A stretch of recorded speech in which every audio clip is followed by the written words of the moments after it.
ये मुल्क अपनी खूबसूरती के लिए मशहूर था, लेकिन इस खूबसूरती के पीछे एक गहरा खौफ छुपा हुआ था।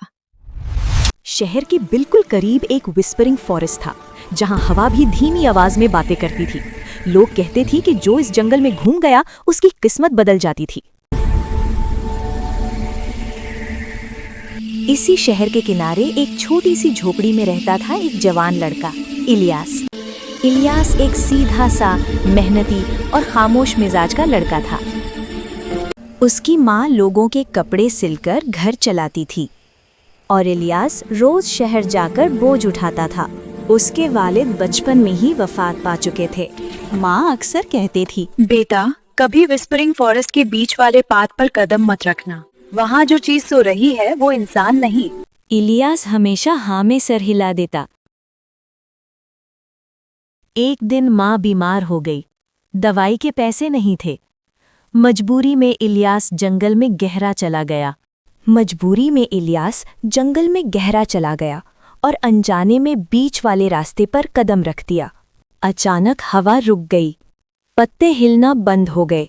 उसके सामने एक शीशे जैसा दरख्त खड़ा था, जिसमें उसका अक्स नहीं बल्कि कोई और चेहरा नजर आ रहा था।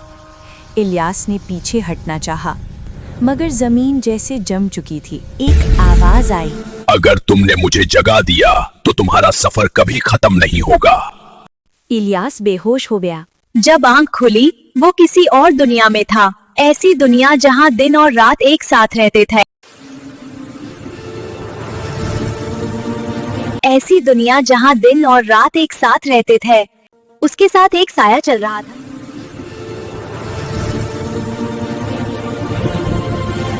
उसके साथ एक साया चल रहा था, ना पूरा इंसान ना पूरी परछाई।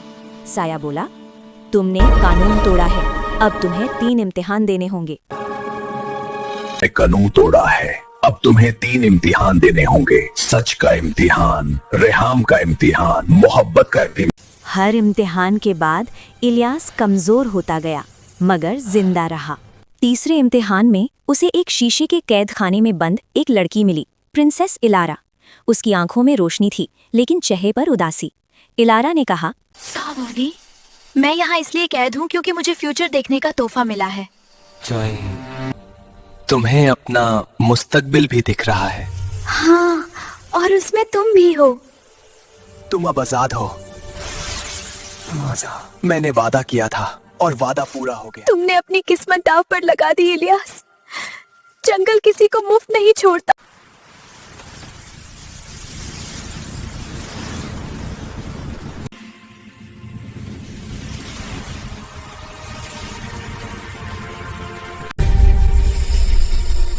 शक्ल दी गई, आजादी दी गई, अब कीमत ली जाएगी। ये जंगल का कानून है। पुत्र, जो कीमत है मुझसे लो, उसे छोड़ दो। मैं सिर्फ उसकी सुनती हूं जो सच बोलता है, लेकिन याद रखना, जो मुझे गलत नियत से पहता है वो बादशाह नहीं बनता, वो खुद कैद हो जाता है।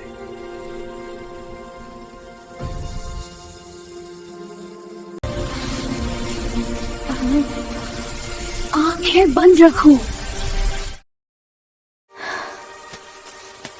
हम बच गए। नहीं, हम पर अब जिम्मेदारी आ गई है। ये मुझे पहचान रहा है। तुम शहजादी हो, तुम जानती हो हुक्मरानी क्या होती है। इस ताज को तुम ज्यादा महफूज रख सकती हो। ताज हल्की सी रोशनी देता है। जैसे राजी हो, इलारा अपने वालिद के महल लौट जाती है। ताज को रॉयल वॉल्ट में रखा जाता है, एक खास कमरा जहां दरवाजा सिर्फ इलारा की आवाज पे खुलता है। दीवारों पर पुराने जादू के निशान, अंदर हमेशा धीमी। इस कमरे के करीब कोई नहीं जाएगा, ये सिर्फ मेरी जिम्मेदारी है। वजीर को शक होता है, कुछ तो राज हैं। शहजादी कुछ छुपा रही है। वजीर का लालच जाग उठता है।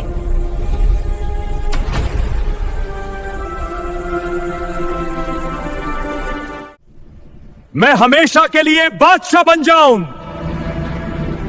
ताज चमकता है, फिर सर्द हो जाता है। आवाज गूंजती है, सच के बगैर हुक्मरानी नहीं होती। किस्मत को मजबूर नहीं किया जा सकता और जो तकत चुराता है वो खुद कैद हो जाता है। वजीर पत्थर बन चुका था। रॉयल वॉल्ट में गहरी खामोशी थी। मशालों की रोशनी धीमी हो रही थी, जैसे महल खुद सांस रोककर खड़ा हो। ताज फिर से पेडेस्टल पर आ चुका था, लेकिन इस दफा बेचैन। तुमने मुझे गलत हाथों से बचाया विले, तुम सब कुछ पालो गए। सल्तानत, ताकत, हमेशा की इज्जत। इलियास एक कदम पीछे हटता है। उसकी नजर इलारा पर पड़ती है। इलारा कुछ नहीं कहती, बस सिर्फ देख रही होती है। इलियास ताज को जमीन पर रख देता है।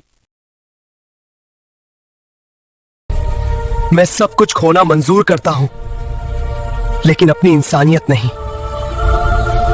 ताज अचानक तेज चमकने लगता है, फिर क्रैक की आवाज। ताज दो हिस्सों में, उसके अंदर से अंधेरी धुंध चीखों जैसी आवाजों के साथ बाहर निकलती है और हवा में घुलकर खत्म हो जाती है। विस्परिंग फॉरेस्ट दूर से आखिरी बार सरसराता है, फिर बिल्कुल खामोश। सुबह होती है।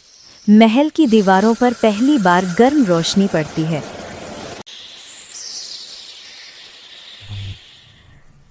ताज के बगैर भी हम जीत गए। जीत ताकत से नहीं होती, फैसले से होती है।